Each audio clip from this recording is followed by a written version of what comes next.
অসম শ্ৰেণী ছাত্ৰ সন্থাৰ কেন্দ্ৰীয় সাধাৰণ অধিৱেশন যোৱা 17-18-19 যোৰহাট জিলাৰ মৰিয়নি মহাবিদ্যালয় প্ৰেক্ষাগৃহত আয়োজন কৰা হয় আৰু সেই মৰিয়নি মহাবিদ্যালয় খেলপথাৰত আয়োজিত প্ৰতিনিধি সভাত কেন্দ্ৰীয় সমিতিৰ মোক এক গধুৰ দায়িত্ব অৰ্পণ কৰিছে। অসম শ্ৰেণী ছাত্ৰ সন্থাৰ নেতৃবৰ্গই নিৰ্বাচিত কৰি মোক সাধাৰণ সম্পাদকৰ পদত জয়লাভ কৰাইছে। গতিকে মোৰ বাবে এক ঐতিহাসিক দিন ৰ'ব।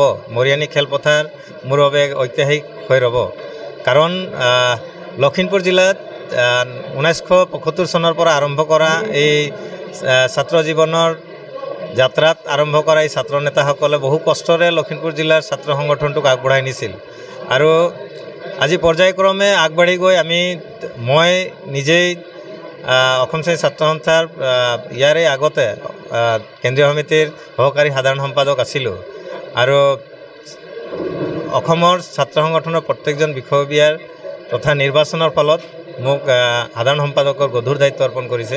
গতিকে মই গৌৰৱান্বিত আৰু এটাই কথা আশা কৰিছোঁ, সকলোৰে দিহা পৰামৰ্শ লাগিব। অসম শ্ৰেণী ছাত্ৰ সন্থা অসমৰ এক শক্তিশালী সংগঠন, যি সংগঠনে অসমৰ 1/3 জনগোষ্ঠীক নেতৃত্ব দি আগবাঢ়ি গৈ আহিছে। মই আশা কৰিছোঁ যে যেনেধৰণে সকলোৱে সহায় সহযোগিতা আগবঢ়াই সাধাৰণ সম্পাদকৰ পদৰ বাবে অধিষ্ঠিত কৰাইছে, আগন্তুক দিনত এই জনগোষ্ঠীটোৰ সমস্যাসমূহৰ ক্ষেত্ৰত মাত মাতিবৰ কাৰণে, আগবাঢ়ি যাবৰ কাৰণে সকলোৰে সহায় সহযোগিতা থাকিব, তাকে কামনা কৰিছোঁ। লখিমপুৰ জিলাৰ প্ৰাক্তন আৰ্চা হিচাপে অতি গৌৰৱান্বিত হৈছোঁ। আমাৰ লখিমপুৰ জিলাৰ শ্ৰদ্ধাৰ সুনীল তিৰ্কী ডাঙৰীয়াক অসম চাহ জনজাতি ছাত্ৰ সন্থাৰ কেন্দ্ৰীয় সমিতিৰ সাধাৰণ সম্পাদকৰ দৰে গুৰু দায়িত্ব অৰ্পণ কৰাৰ বাবে সমগ্ৰ অসমৰ আৰ্চা বিষয়ববীয়া প্ৰতিনিধিসকলক ধন্যবাদ জনাইছোঁ। আমি অতি সুখী আনন্দিত হৈছোঁ।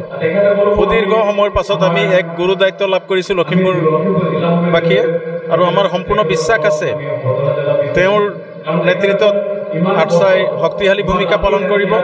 চাহ জনগোষ্ঠীৰ লোকসকলক শৈক্ষিক, সামাজিক, অৰ্থনৈতিক সকলো দিশতে আগবঢ়াই লৈ যোৱাত গুৰুত্বপূৰ্ণ ভূমিকা পালন কৰিব।